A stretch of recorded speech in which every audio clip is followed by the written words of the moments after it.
Railway station पर भूतों की बारात। एक रामपुर नाम का गांव था। गांव से कुछ ही दूरी पर एक भूतिया रेलवे स्टेशन था।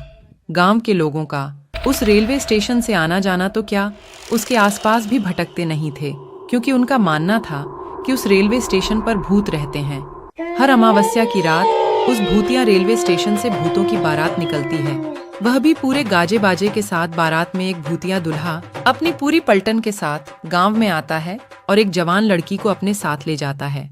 आज फिर वही मनूस अमावस्या की काली रात आ गई। घर में एक जवान बेटी है, कैसे मैं उसकी रक्षा करूं? घबराने की कोई जरूरत नहीं है। मैंने घर के सभी खिड़की दरवाजे बंद कर दिए हैं। कोई भी दरवाजा खटखटाएगा तो खोलना मत। आज हम में से कोई भी पूरा रात नहीं सोएगा। तभी दिनेश की बेटी रूबी बोलती है, पिताजी, मुझे कुछ होगा तो नहीं ना? मुझे उन भूतिया बारातियों के साथ नहीं जाना। मेरी बच्ची, तेरे माता पिता के होते हुए तुझे किसी से डरने की जरूरत नहीं है। पूरा गांव दहशत से अपने अपने घर में छिपकर बैठ जाता है। तभी गांव में ढोल और शहनाई की आवाजें आने लग जाती हैं। आवाज इस भूतिया बारात की ही थी, जो रेलवे स्टेशन से निकलकर गांव की तरफ आ रही थी। गांव वालों, दिखाई और सुनाई नहीं देता क्या? तुम लोग को तो देखो, बारात आई है। हमारा स्वागत नहीं करोगे? मेरी दुल्हन कहाँ है? कहीं दिखाई नहीं दे रही मुझे। अब भूतिया बारात गांव में आ चुकी थी। सुनीता अपनी फूल जैसी बेटी को एक कोने में छुपाकर बैठी हुई थी। तभी भूत आगे की तरफ बढ़ता है और जोर जोर से हंसने लगता है।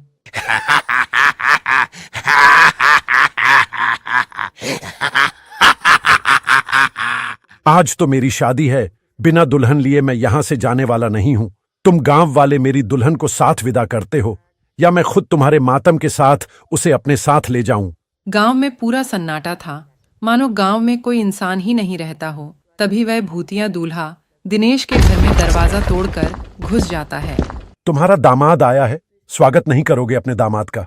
मेरी बेटी को छोड़ दो, वो अभी बच्ची है, उसकी अभी शादी की उम्र रही है। बेशक तुम मेरी जान ले लो।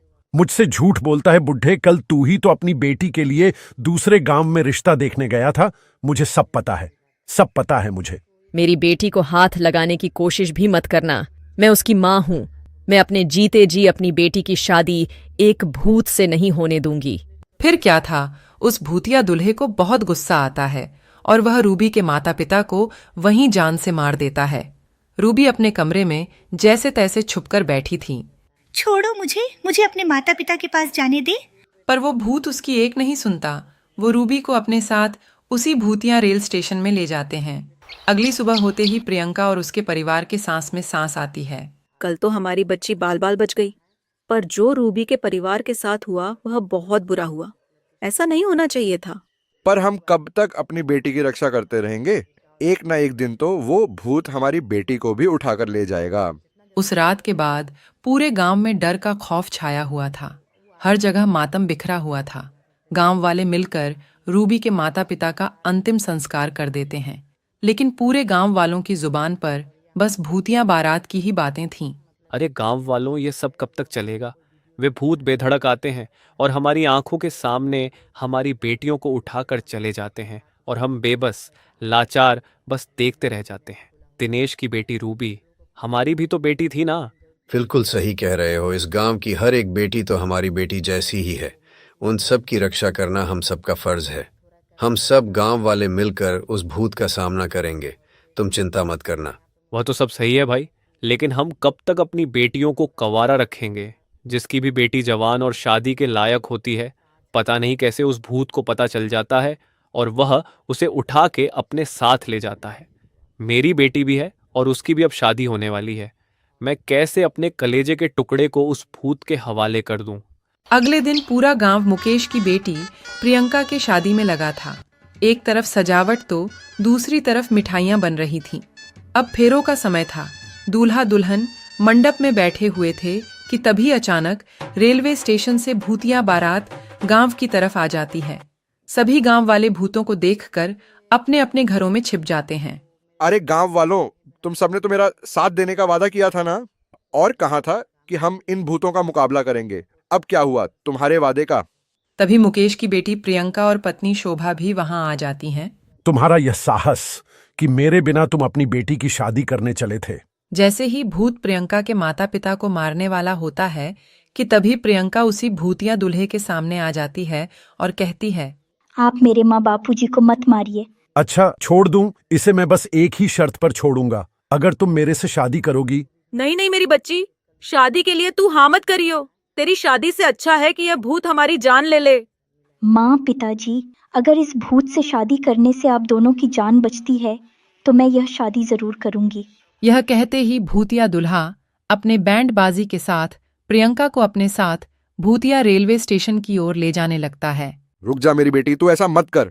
किसी गांव वाले की हिम्मत नहीं होती कि उस भूतिया बारात का सामना कर सके, क्योंकि उस बारात में एक से बढ़कर एक खूंखार भूत और चुड़ैल मौजूद थे। वहीं प्रकाश नाम का व्यक्ति अभी हाल ही में गांव में आया था और यह सब देखकर वह कहता है, ये ठीक नहीं किया हम सब ने। मेरी भी एक बहन है और उसकी भी उम्र शादी के लायक हो गई है। क्या उस प्रियंका की जगह मेरी बहन होती तब भी ऐसा ही करते हम लोग। गांव की बेटियों को हम यूं ही उन भूतिया बारातियों के हवाले करते आ रहे हैं, कल को मेरी सरिता का नंबर ना हो। भैया भाभी, मुझे बहुत डर लग रहा है। आए दिन इन भूतों का खौफ बढ़ता ही जा रहा है। दुल्हन का वह सुहाग का जोड़ा उनके मौत के जोड़े में तब्दील होता जा रहा है। बहन तू चिंता मत कर, मैं इसका समाधान जरूर निकालूंगा और तेरे साथ साथ इन गांव वालों को भी इन भूतिया बारातियों से मुक्त कराऊंगा। इसके बाद प्रकाश जंगल में एक तपस्वी तांत्रिक के पास जाते हैं और उनके पास पहुंचकर अपने गांव का हाल बताता है। बेटा, मैं देख पा रहा हूं कि तुम्हारे गांव पर एक श्रापित भूतिया बारात का साया है और उस भूतिया बारात से छुटकारा पाने के लिए मेरे कहे अनुसार नियमों का पालन करना होगा। जी तांत्रिक बाबा। इसके बाद वो तांत्रिक प्रकाश को समाधान और नियम बताते हुए एक गंगा जल की बोतल देते हैं और कहते हैं, जा बच्चा, तेरे और तेरे गांव वालों का कल्याण हो। जिसके बाद प्रकाश गंगा जल लेकर गांव आ जाता है और सभी गांव वाले से कहता है, सुनिए गांव वालों, इस भूतिया बारात से छुटकारा पाने का एक उपाय मुझे मिल चुका है, लेकिन इस काम को पूरा करने के लिए मुझे आप सबका साथ चाहिए होगा। हम सब तुम्हारा साथ देंगे, बताओ क्या करना है। बस आप सब एक काम कीजिए कि आज की रात शादी का प्रबंध कीजिए, बाकी सब मैं संभाल लूंगा। प्रकाश के ऐसा कहते ही पूरा गांव शादी की तैयारी में लग गया और ऐसे ही अब रात हो चली थी और शादी की बात उन भूतिया बारात को भी पता चल गई थी, जिसके बाद वो भूतिया बारात बैंड बाजे के साथ गांव में आ खड़ी हुई। कहाँ है मेरी दुल्हन? बताओ कहाँ है मेरी दुल्हन? भूतिया दूल्हा मंडप में एक दुल्हन को देखता है और उसे अपने साथ भूतिया रेलवे स्टेशन के अंदर एक पुरानी सी ट्रेन के डिब्बे में लेकर चला जाता है, जहां पर बहुत सारे कंकाल ही कंकाल पड़े हुए थे। तभी वह दुल्हन घूंघट उठाते हुए कहता है, ये रही तुम्हारी दुल्हन, कर लो अब शादी। धोखा, धोखा हुआ है मेरे साथ, धोखा। मैं तुम्हें नहीं छोड़ूंगा। भूत के ऐसा कहते ही प्रकाश अपने हाथों में छुपाए हुए गंगा जल को उस ट्रेन में पड़े कंकाल के ऊपर छिड़क देता है और बाहर निकल जाता है, जिसके बाद उस पूरी ट्रेन में आग लग जाती है और वह भूतिया बारात उस आग में भस्म हो जाती है। अशोक के इस काम से अब गांव में बेटियों की शादी अच्छे से होने लगती है और सब कुछ ठीक हो जाता है।